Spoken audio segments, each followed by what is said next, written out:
안녕하세요. 평범한 미국 생활 평미생 TV입니다. 미국 이민을 생각하고 계신가요? 왜 미국 이민을 생각하시나요? 내 자녀에게 더 좋은 환경을 주기 위해서 이민을 생각하시나요? 아니면 가족과 더 많은 시간을 보내기 위해서 또는 성공적인 사업을 위해서 이민을 생각하시나요? 많은 분들이 SNS나 여행을 통해서 미국 생활에 대한 환상을 가지고 이민을 생각하십니다. 좋은 직장과 좋은 차, 그리고 좋은 집을 보여주는 SNS와 영상을 통해 미국에 대한 좋은 면만을 보면서 이민을 준비하는 경우도 있습니다. 현실적이면서 상식적인 이민 생활을 보여드리겠습니다. 오늘은 미국 이민의 첫걸음, 미국 이민 비자에 대해 알아보도록 하겠습니다. 미국 비자는 비이민 비자와 이민 비자로 크게 두 가지로 나눕니다. 비이민 비자는 관광 비자, 학생 비자, 취업 비자, 언론인 비자, 주재원 비자 등이 있습니다. 이민 비자는 가족 이민, 취업 이민, 종교 이민, 투자 이민 등이 있습니다. 오늘은 미국 이민에 필요한 이민 비자에 대해서 설명하고자 합니다. 가족 초청 이민은 영주권자의 배우자, 시민권자의 형제자매 등이 있습니다. 취업 이민은 사업체 취업을 통한 이민, 종교 단체 및 기관을 통한 이민, 그리고 투자 이민 등이 있습니다. 가족 초청 이민은 가장 간단한 이민 방법입니다. 가족 중 시민권자나 영주권자가 있어야 가능합니다. 시민권자만 형제자매, 부모 초청이 가능하며 영주권자는 배우자와 자녀만 초청이 가능합니다.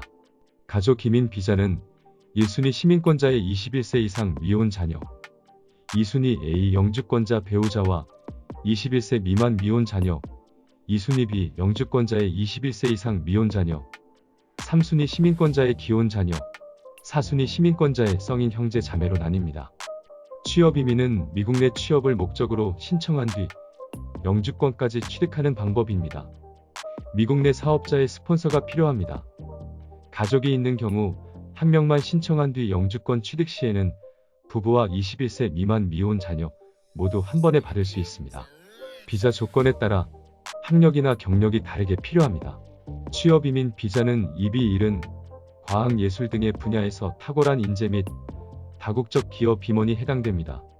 쉽게 말해 올림픽에서 메달을 받은 사람과 같은 탁월한 인재가 신청하는 비자입니다. EB2는 미국 국익에 도움이 되는 신청자로 석사 이상의 학력이나 학사 학위와 함께 5년 이상의 실무 경험이 있는 경우 해당이 됩니다. EB3는 숙련직과 비숙련직에 해당하는 비자입니다. 보통 5년 이상의 전문 경험이 필요합니다. EB4는 종교 비자로 종교 단체를 통해 비자를 받는 방법입니다. 쉽게 설명드리면 목사, 전도사뿐만 아니라 반주자 등도 받을 수 있습니다. EB5는 100만 불 이상 투자와 함께 5에서 10명의 신규 일자리를 창출할 경우 받을 수 있는 비자입니다. 취업 이민은 가족 이민과는 달리 우선 취업 비자를 먼저 취득한 뒤 영주권을 신청합니다.